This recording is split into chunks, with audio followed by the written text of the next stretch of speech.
ایک حالیہ سومو کلاس میں سابق سومو پروفیشنل یاما، جنہیں جاپان میں ان کے اکھاڑے کے نام سے یاما موتو یاما سے یاد کیا جاتا ہے، اپنے طالب علموں کی سخت تربیت کروا رہے ہیں۔ پروفیشنل سپورٹ میں یاما ٹاپ ڈویژن میں پہنچ چکے تھے، لیکن ان کا نام تقریباً 2 درجن ریسلرز کے ساتھ ایک میچ فکسنگ سکینڈل میں سامنے آنے کے بعد انہیں 2011 میں زبردستی ریٹائر کر دیا گیا۔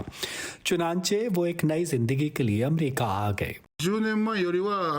میرے خیال میں امریکہ میں سومو کھیل کی سطح 10 سال پہلے کے مقابلے میں بہتر ہوئی ہے۔ میں بالکل نہیں جانتا کہ اس کی وضاحت کیسے کی جائے، لیکن یہ اب بھی اتنا اچھا نہیں ہے کہ بین الاقوامی مقابلوں میں کامیابی حاصل کر سکے۔ وہ اسے تبدیل کرنے کی امید رکھتے ہیں۔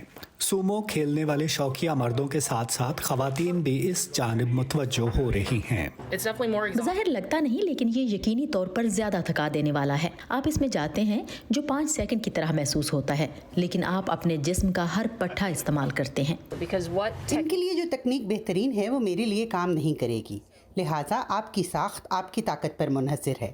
آپ کو مختلف مہارتوں کا استعمال کرنا ہوتا ہے۔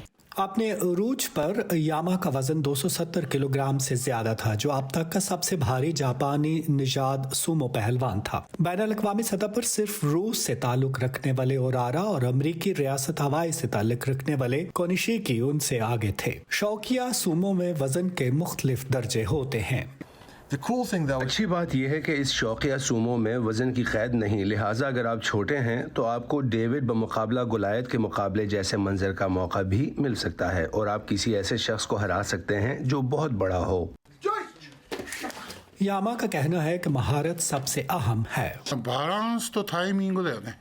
سومو میں وزن اور وقت اہم ہے۔ مستحکم توازن اور درست وقت پر داؤ لگانے سے لوگ جیت سکتے ہیں۔ اور سائز سے قطع نظر نئی مہارتوں کے ساتھ ورزش کرنا۔ مائیک اوسلون کے ساتھ ندیم یعقوب، وائس آف امریکہ۔